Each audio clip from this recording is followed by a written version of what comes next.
In diesem Video entsteht mein allererstes Kunstwerk. Ich schiebe das jetzt schon so viele Wochen vor mir her, weil ich einfach so viel Schiss davor habe, endlich anzufangen. Du kennst es vielleicht, du sitzt vor dem leeren Blatt, du willst unbedingt, dass es richtig perfekt aussieht, aber am Ende sitzt du da völlig paralysiert und traust dich nicht anzufangen. Aber es bringt alles nichts, ich will es malen und deswegen werde ich genau das diese Woche tun. Und dich nehme ich dabei mit, werde dir zeigen, wie ich dabei vorgehe. Wir fangen bei der Inspiration an, über die Skizze und bis hin zur Ausarbeitung. Werde erklären, wie ich vorgehe, warum ich das tue und werde auch immer mal wieder sagen, vor was ich mich eigentlich die ganze Zeit fürchte. Und wenn dieses Bild am Ende wirklich gut wird, gut genug, dass ich sage, okay, yes, das ist es, dann wird das erste Bild sein, was ich auf jeden Fall verkaufen möchte. Die Inspiration zu diesem Bild kam, wie sie eigentlich immer völlig unpassend kommt, auf der Arbeit. Ich wollte eigentlich nur das Fenster zumachen und dabei gucke ich meistens auf die Straße, ein bisschen Gedanken verloren. Und es war einfach so eine Situation. Es war schönes Wetter, die Sonne hat geschienen, es war wunderschön warm und es fuhr einfach ein Typ auf seinem Quad vorbei. Und ich persönlich, ich liebe diese Fahrzeuge, ich liebe Quads. Und ich muss ehrlich gestehen, ich würde sowas gerne selber mal fahren. Und ich war so kurz davor, im Urlaub Buggy zu fahren. Und ich muss gestehen, diese Situation war für mich einfach so ein bisschen die Erinnerung daran, dass ich zwar eigentlich ein relativ gemütlicher und ruhiger Mensch bin, aber so ganz tief in mir drin gibt es etwas, was einfach nach Abenteuern schreit. Und ich will, dass dieses Bild genau das tut, was ich vorhabe. Es soll pure Lebenslust hervorrufen und einfach nach Abenteuern schreien. Um nicht zu vergessen, was ich machen möchte, finde ich eine Sache besonders wichtig, und zwar das, was man im Kopf hat. Man hat ja so eine gewisse Bildkomposition meistens im Kopf, so ganz grob, und das muss auf jeden Fall auf Papier. Also habe ich mir genau an diesem Tag noch mein Skizzenbuch geschnappt und habe ein Thumbnail-Sketch gemacht. Ein Thumbnail-Sketch ist so eine kleine, kann ruhig eine hässliche Zeichnung sein, muss nicht wirklich schön sein. Das Einzige, was man dort sehen können muss, welche Elemente kommen vor und wie sind sie ungefähr angeordnet. Damit kann man einfach so ein bisschen mit Kompositionen rumspielen. Und genau so, wie es dort ist, werde ich es jetzt umsetzen. Denn Step Nummer 2 ist die Skizze. Denn genau so, wie sie hier ist, werde ich die Komposition beibehalten. Step Nummer 2 ist Referenzen raussuchen. Denn ich weiß, ich möchte auf diesem Bild den Buggy haben. Ich möchte im Vordergrund die Blumen haben. Ich möchte die Straße haben und vor allem möchte ich halt so ein bisschen so eine abenteuerliche Straße, keine glatte. Ich möchte den Ozean haben und ich möchte den Sonnenuntergang haben. Für all das braucht man auf jeden Fall Referenzen. Und da ich natürlich als angehende Künstlerin das am Ende verkaufen möchte, habe ich mir eine App runtergeladen, mit der ich Zeiten messen kann. Denn die Zeiten sind ja das, was ich am Ende brauche, um für mich festzulegen, wie viel ist dieses Bild eigentlich wert. Wie viel Zeit steckt dort eigentlich drin?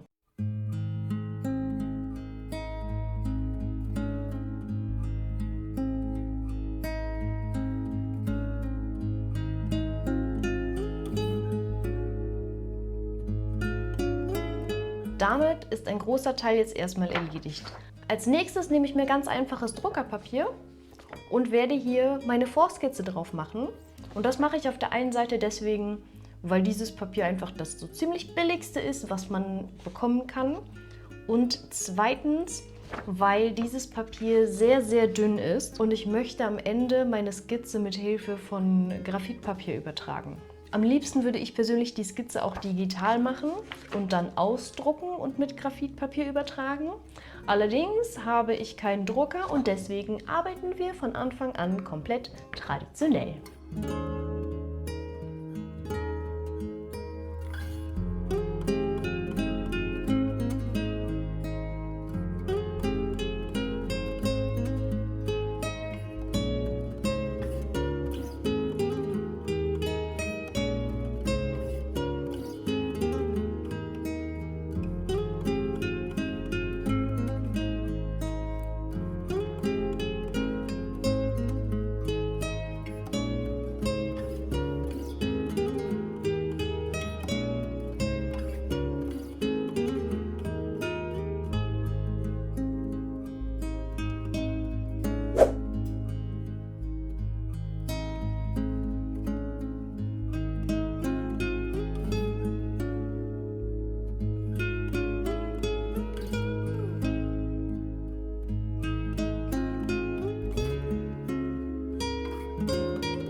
Es ist Donnerstag und ich habe es geschafft, endlich die Vorskizze fertig zu machen. Ich habe mir einen Tag freigenommen, um mit diesem Bild fertig zu werden. Zumindest zum größten Teil. Und deswegen bin ich heute auch in einem gemütlichen Mal-Look, könnte man sagen. Ich finde, die Skizze ist ziemlich gut geworden. Ich bin sehr zufrieden für den ersten Entwurf. Ich habe allerdings ein Problem. Ich habe in einer zweiteiligen Videoreihe ja schon Aquarellpapiere verglichen. Die verlinke ich einmal hier oben. Und auf meiner Auswahl, die sich dort ergeben hat, habe ich mir also einen Block Cornwall Watercolor Papier gekauft. Das Ding ist, ich habe mich mal informiert und habe gedacht, okay, 30 x 40 ist die absolut perfekte Größe für Kunstwerke, so dass man sie auch sieht und so, dass ich auch gut Details ausarbeiten kann. Natürlich ist das, was ich hier in A4 gemacht habe, deutlich kleiner. Also kann ich diese ganze Skizze nochmal machen auf einem größeren Blatt. Aber bevor ich das tue und das nochmal vorbereite, habe ich mir gedacht, ich mache einen Plan, welche Farben ich überhaupt benutze. Und ich habe eine Weile überlegt, wie ich das Ganze mache und bin zu dem Entschluss gekommen, dass ich das Ganze mit meinen Copic-Markern mache. Denn mit denen kann man eigentlich am schnellsten irgendwie Farbe aufs Papier bringen und das Ganze ein bisschen planen. Und das werden wir jetzt tun. Referenzen hatte ich ja bei Pinterest gesammelt. Da kann ich hier einmal zeigen, was ich dazu so gefunden habe. Darauf aufbauend ist die Skizze entstanden und damit werde ich auch bei der Farbgebung ein bisschen weiterarbeiten und auch bei der Ausarbeitung der Details.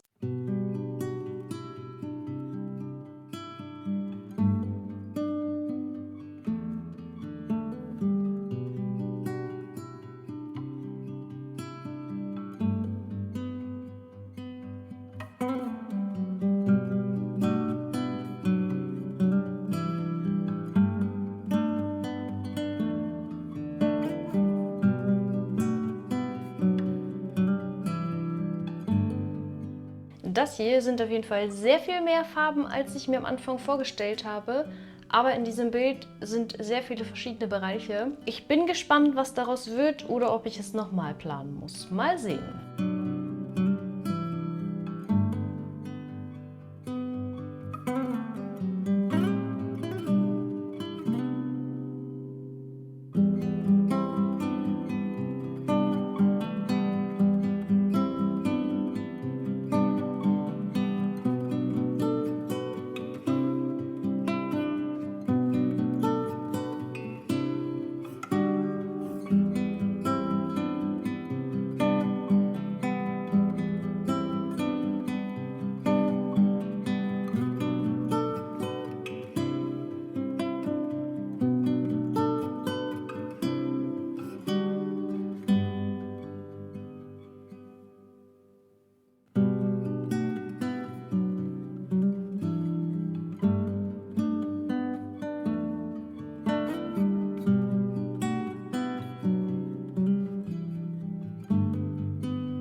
Okay, ich gebe zu, das ist jetzt nicht ganz so 100%ig gelaufen, wie ich mir das vorgestellt habe. Das war jetzt auf jeden Fall der 100%ige Beweis, warum man Copic-Marker nicht auf Druckerpapier benutzen sollte, denn die Farben werden halt einfach anders. Ich werde das Ganze jetzt aber nicht nochmal machen. Ich habe jetzt ein Konzept, wo genau ich Licht setzen möchte und wo genau ich meine Schattenfarben setzen möchte. Ich habe ungefähr eine Vorstellung jetzt, welche Farben ich für Licht und Schatten benutze. Dafür war das jetzt auf jeden Fall richtig gut. Und natürlich wird wird es am Ende besser aussehen. Allein schon, weil ich mir natürlich am Ende viel mehr Mühe gebe und das Ganze sorgfältiger mache. Das ist einfach nur ein kleiner, grober Entwurf. Also werde ich mich jetzt nochmal daran setzen, werde mir Blätter vorbereiten für das größere Format und werde das ganze Bild dann nochmal von dem, was ich hier jetzt gemacht hatte, abzeichnen und dann auf das Aquarellpapier übertragen.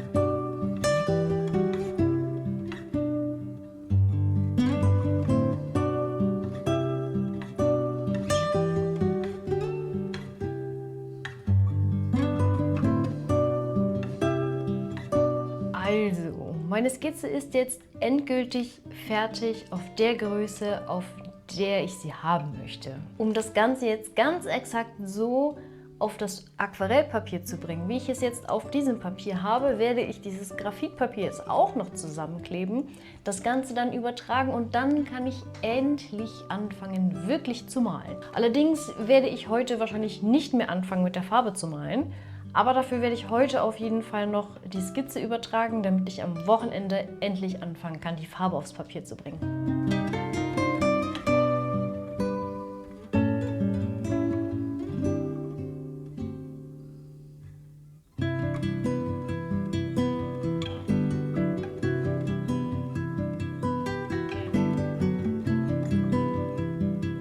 Während ich die Skizze hier übertrage, möchte ich gerne ein paar Gedanken und Ängste mit dir teilen, die mich den ganzen Tag verfolgt haben. Ganz oben ist nach wie vor die Angst, das Blatt Aquarellpapier zu versauen mit einem Fehler, denn ein Blatt kostet einfach 2,30 Euro.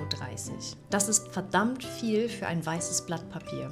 Als nächstes die Angst, den ganzen Prozess zu teilen, weil jeder es anders macht und mir in meinem Leben so viele Menschen immer wieder gesagt haben, dass ich Dinge auf eine komische Art mache. Natürlich auch die Angst davor, etwas falsch zu malen. Vor allem beim Busch im Vordergrund kam mir immer diese Angst wieder hoch, weil Blätter und Blütengefühl random gemalt sind. Ständig habe ich einfach im Kopf, das ist falsch. Aber ganz ehrlich, Kunst kann nicht falsch sein. Das ist ein Satz, den du dir unbedingt merken solltest. Kunst ist keine Perfektion, sondern die ganz eigene Interpretation von einem Bild, einer Szene oder was auch immer du malen willst. Also bin ich nun bis zum Ende mutig und werde dieses Bild malen, egal wie viele Ängste und Zweifel während der Zeit noch hochkommen. Ich werde mich und auch dich immer wieder daran erinnern, dass wir nur besser werden können, wenn wir unsere Ängste annehmen, mit ihnen leben und trotzdem malen. Am Ende wird es sich lohnen, ganz sicher.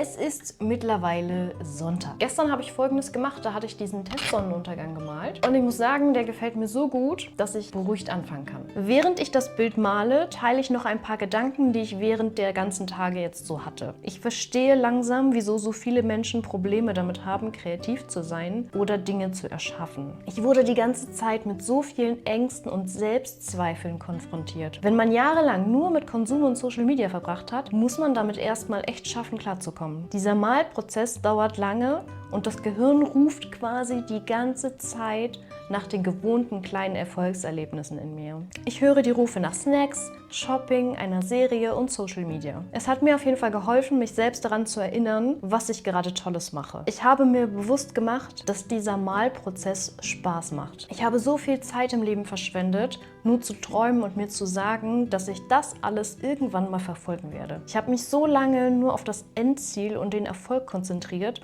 dass ich dabei total vergessen habe, den Prozess und den Weg dahin bewusst zu genießen. Ich male nicht, weil ich fertig werden will und das krasseste Bild erschaffen will, was je ein Mensch gesehen hat. Also vielleicht ein bisschen. Aber eigentlich habe ich wieder angefangen zu malen, weil der Malprozess Spaß macht und entspannt ist. Weil ich das Gefühl liebe, wie Stift oder Pinsel über das Papier gleiten und weil es mich immer wieder beeindruckt, zu was ich fähig bin, wenn ich mir Zeit nehme und alle Ängste beiseite schiebe und sie nicht die Oberhand gewinnen lasse.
Okay, ich muss zugeben, es war eine blöde Idee, so einen Test auf einem anderen Papier zu machen. Hätte ich mir theoretisch auch vorher denken können, ist natürlich jetzt auf diesem Bild nicht exakt so geworden wie auf dem Testbild. Und ich muss sagen, er ist natürlich nicht so geworden, wie ich ihn gerne gehabt hätte, aber ich finde es auf jeden Fall noch in Ordnung. Ich muss ehrlich gestehen, dass mich das auch so ein bisschen nervös macht, wenn nebenbei die Kamera läuft. Deswegen werde ich die jetzt erstmal auslassen, werde nur für mich malen und werde dann zwischendurch immer mal wieder so ein bisschen die Kamera mitlaufen lassen.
Ich muss ehrlich gestehen, dass ich so kurz davor war, alles einfach beiseite zu werfen, das Video einfach gar nicht fertig zu schneiden und damit zu leben, dass ich heute kein Video zeige. Aber ich finde dieses Video wichtig, weil ganz viele Menschen da draußen sich so darauf fixieren, perfekt zu sein.